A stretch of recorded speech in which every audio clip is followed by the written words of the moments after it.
us. They say, wow, that's my son. Can you imagine? That's my son. Can you imagine? He's being tried in a court with a crooked judge. Can you believe this? Can you believe it? And highly conflicted judge at that. But everybody was there, and it was really something to behold. It was an incredible experience, and one of the great experiences of my life in New York. We opened it. It's been successful, and successful ever since. What a great, great experience. It was beautiful. And, you know, a lot of it's common sense. You like to say the Republican Party is the party of common sense. You don't go to Miami when you want to make ice. You go to Canada when you want to make ice, right? Or you can go right down the road in the Bronx to Ferry Point, right? Everybody know about Ferry Point. It was another disaster, a development where the city had spent over 29 years, almost $300 million trying to develop it into a luxury golf resort, anything. They'll take anything. They were spending money. You know, trucks were going here, dumping, getting filled up, moving it here, dumping, getting filled up with the same stuff. This went on for years, back and forth, the same stuff. They were feather bedding. They were doing lots of bad things. But really, they didn't know how to get it done. They had no idea how much money they were spending. And when asked how much they spent, they said, we just don't know. This has been going on for years, decades. They were unable to do it. And at the time, the mayor, Michael Bloomberg, said, no, it's all right. It's okay. Now, Michael Bloomberg was the mayor, and he called me. He said, I have to get this done before I finish my term. It was very important to him. He was embarrassed by it. Everybody was embarrassed. It was Mayor Koch. Went through a lot of different mayors. Almost 30 years, remember that. And he said, in all fairness, he said, I want to get this done, and you're the one that can do it. You're the only one that can do it. And I said, and I will do it. I will get it done. And we got it done before he finished his term, which was great. But there were no other bidders to my knowledge, and I took over the project, spending only my money to build it. And I called all of the contractors together. These were tough people. These were tough, hard people. Many of you were probably contractors on that cycle. And I said, look, fellas, you guys have made a fortune on this thing for years and years against the city. It's time we get together and build it. Let's get it built. Let's do it right. And let's get the hell out of here. We owe it to the city.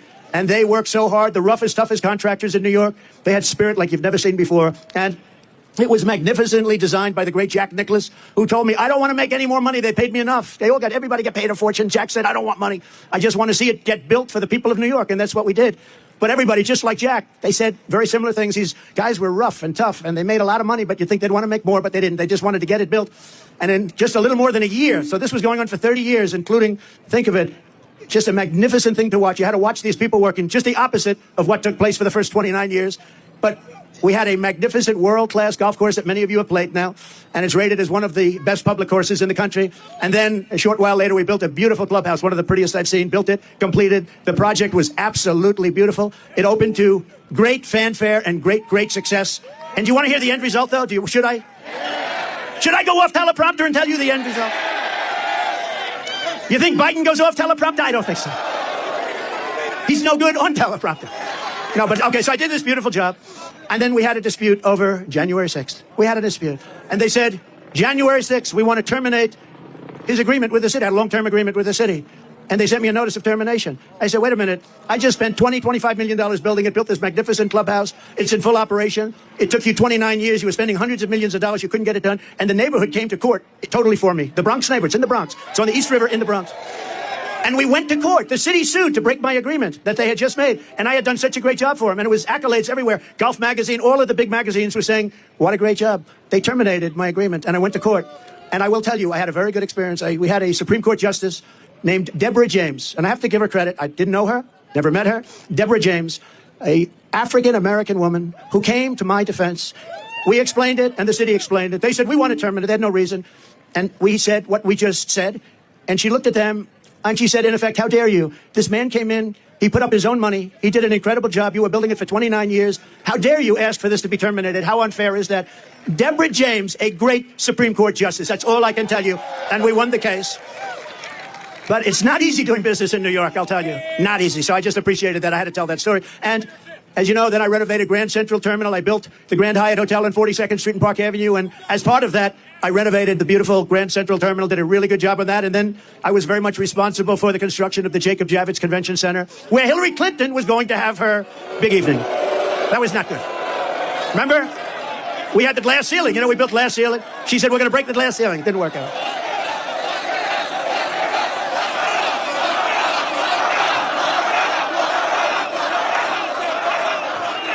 You know, I'll tell you a little secret that I don't think I've ever... I hated the concept. I said we have to get on with our country. We have to win against Russia. We have to win against China, North Korea, all the different countries we're at loggerheads with. But as long as you have a smart president, you're going to win those battles. We're winning all those battles, even with the fake Russia scam, which made it harder. But you hated that. And then you see what they want to do to us, to me, to us. And they come along and they don't mind because Joe Biden is the worst president in the history of our country, has no sense, doesn't know what he's doing, grossly incompetent, and our country is going to hell, but we're going to turn it around. We're going to turn it around fast. Because above all else, and I say this and I believe this on New Yorkers, you are different. You do know that. You know that when I called for this rally, we said, let's just have a meeting. Don't call it a rally. And so many people showed up. I said, like it or not, this is a rally. This is as far as the eye can see. You have to see the lines outside. They're going for miles. But when we saw it and we saw the love, because I called up this morning, do people like me or do they hate me? They said, they don't like you, sir. They love you. I said, oh, thank you. So I appreciate it. And I love you, too. But above all else...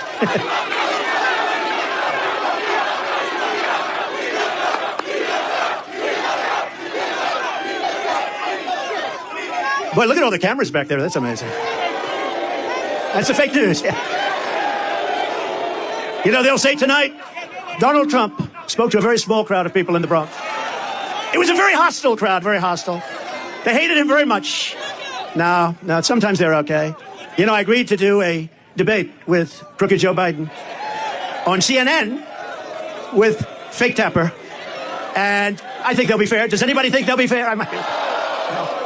That's all right. When they said, here's your story, you can have a debate on CNN with fake Tapper as the primary host. And I said, I'll do it. Because you know what they thought is you'd say CNN and they'd say various people on the show, various anchors, and headed up by fake Tapper. And they thought I was going to reject it. I don't want to do it. Then Biden would say, I offered to debate, but he wouldn't do it. So they said, we want to have a debate. I'll take it. Well, we haven't even told you what the debate is all about. Then they said, today, we'd like to set up tables so you sit down. I said, I don't want to sit down for a debate. Let's go. At some point. So we're not sitting down. We're going to be standing up for the debate. And here's what you know. If crooked Joe Biden makes it through the debate, which I think he will, they're going to say it was one of the great debate performances in history. One of the greatest debate performances. But there they are. And we're on every network tonight. I don't know what's going on. We're on Fox. We're on all of them. So have a lot of fun, but we're on all of them. So they understood. They understood before anyone how big this would be. And you got to see what's back there coming in. Thank you. Thank you.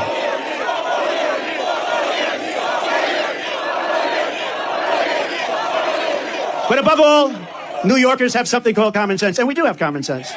An old-fashioned American common sense is exactly what I intend to bring back to the White House, just like we had for 4 years. You know, we had 4 of the greatest years in the history of our country. We rebuilt the military, we cut taxes, the biggest tax cut in history, the biggest regulation cut in history. We defeated ISIS. We defeated ISIS, and we did it in about 1/100th the time. They said it would take 4 to 5 years. It took me like 2 months, right? Because we have an incredible military, and we're not allowed to show. They had Afghanistan, the worst pullout, the most embarrassing day in the history of our country. It's probably the reason, a piece of it, why Russia went into Ukraine. They said, these people are incompetent. We'll go in. So Russia going into Ukraine would have never happened. None of this stuff that you see would have happened. Israel would have never happened, the attack on October 7th. And you wouldn't have had inflation. As soon as I get back into the Oval Office, I am going to pick up the phone and I'm going to call your mayor and your governor and I'm going to say, this is President Trump and I want to come back and help. Look, you have a Democrat governor, you have a Democrat mayor, and we are going to work with them and we're going to get this state and this city at a level that it's never seen before, frankly. I think we can do that too. We're going to be helping them a lot, much more than anybody would expect. It doesn't matter whether they're Democrats or Republicans, because this is about our city and our country, and it's really about the people. And in this case, the people of New York City, New York State. We're going to make you very, very happy. And Biden can't do it. He doesn't know he's alive. You know, see all the stairs here? Stare, 2 of them behind me, 1 in the middle. When he's finished with his 2.5 minute, do you ever watch his speech? They last for about 1.5 minutes. When he's finished with his speech, he can never find the stairs. He can never find the stairs. And when he does, it's not a pretty picture either. Thank goodness for Secret Service. They come up and they guide him off. No, this is not what we need. When you see President Xi of China, when you see Kim Jong-un of North Korea, when you see Putin, and you see all of these people, they're at the top of their game, whether you like it or not, and they can't believe that this has happened to the United States. We have lost respect all over the world. We were the most respected country in the world 4 years ago. We were respected more than our country was ever respected 4 years ago, and now we're being laughed at. We're like a joke.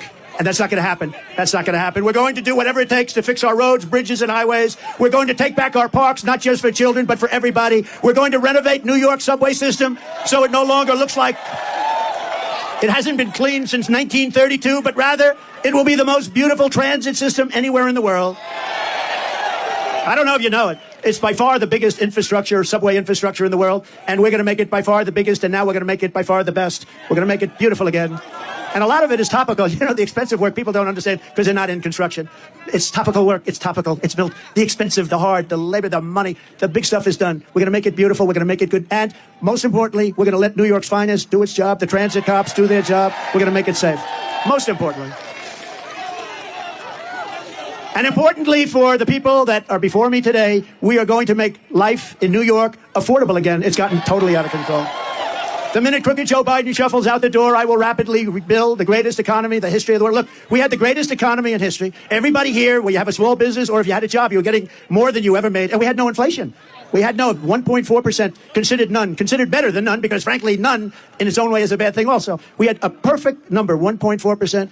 It doesn't matter whether you're black or brown or white or whatever the hell color you are. It doesn't matter. We are all Americans, and we're going to pull together as Americans.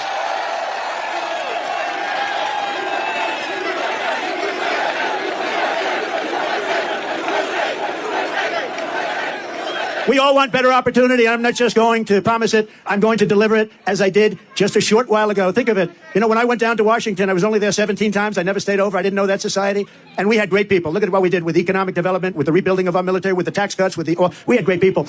But we also had some people that I wouldn't have used if I had my choice. Now I know everybody. I know the smart ones. I know the dumb ones. I know the killers. I know the weak ones. I know them all. And you're going to see. But everyone was better off. We had the greatest economy in history. Everybody was better off under a man named President Donald J. Trump. Have you ever heard of him? Have you heard of him? We had gasoline down to $1.87 a gallon, and actually times when it was much lower than that.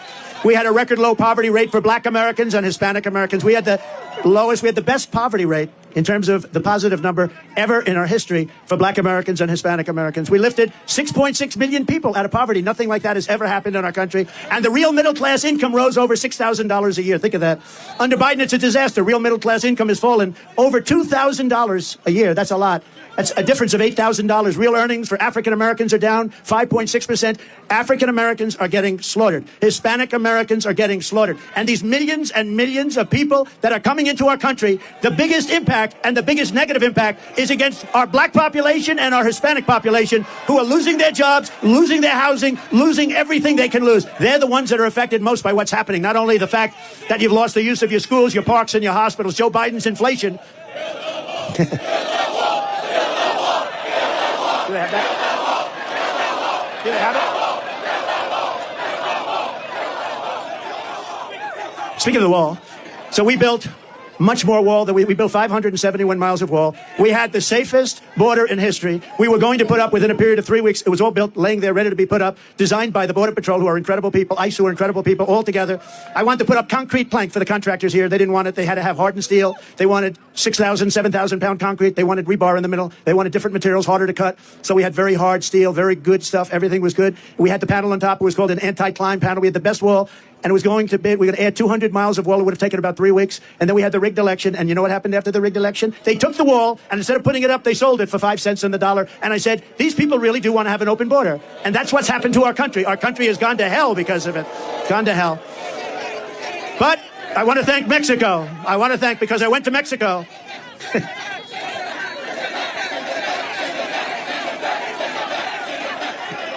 We really have no choice. He said, send him back. There's a chance, send him back. Nobody wants to send anybody back, but you have no choice. This is not sustainable by any country, right? This is not sustainable. But we had Mexico, and we went to Mexico, and I said to the president of Mexico, good man, by the way, very good guy, happens to be a socialist, but these are minor details. I said to him, Mr. President, we need you to give us 28,000 soldiers to guard the wall. He said, well, how much would you pay for that? I said, nothing. I'm not paying anything. You're sending them in. They're coming in caravans. You have to do it. And he smiled and he laughed. He thought it was funny. He thought it was like, you know, I was kidding. I said, no.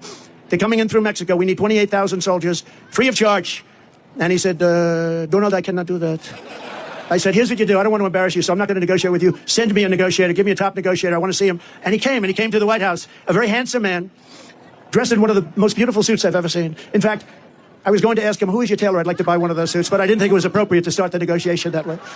And I said, you know that you're going to give us 28,000 soldiers, don't you? No, we are not going to. We will never do that. I said, of course you're going to. 100%. He said, we're not going to. He said, no way. I said, way. You're going to give it. He said, 100%. And you're also going to have a new policy. It's called Remain in Mexico. Nobody can come into our country until they're free. And then you're going to have catch and release into Mexico. You know, we have catch and release into our country. Even if they're criminals, we catch them, We check them. We see they're a criminal. We release them. We say, come back 5 years later. You'll have a court case. Nobody ever comes back. So I said to the State Department, and a wonderful woman, but a bad negotiator, I said to the State Department, give me a top 10 list. Give me a top 10 things. I said to ICE and Border Patrol, give me a top 10. They gave me a top 10 list. And a lot of it had to do with all of the horrible disease that pours through. People that have highly contagious diseases are coming into our country at levels that we've never seen before. So many other things.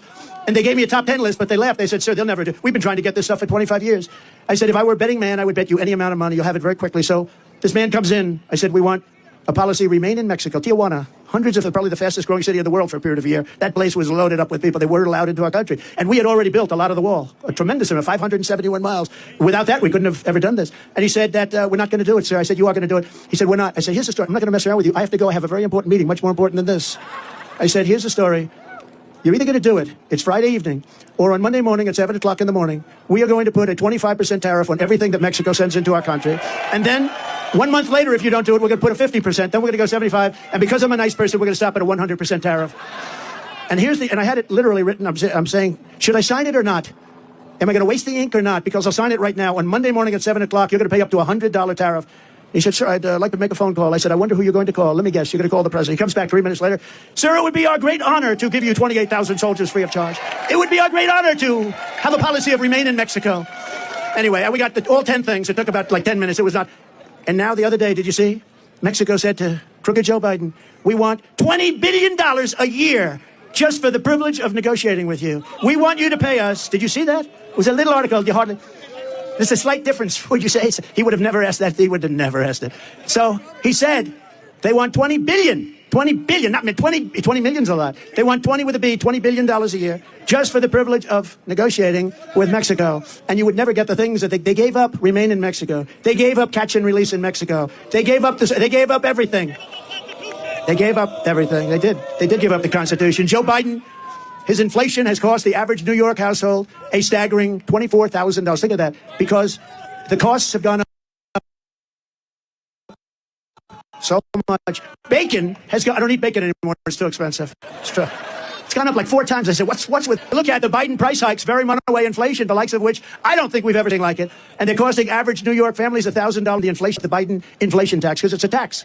On day one, we're going to throw out Bidenomics. They're going to replace it with Maganomics, like your hats, Maganomics.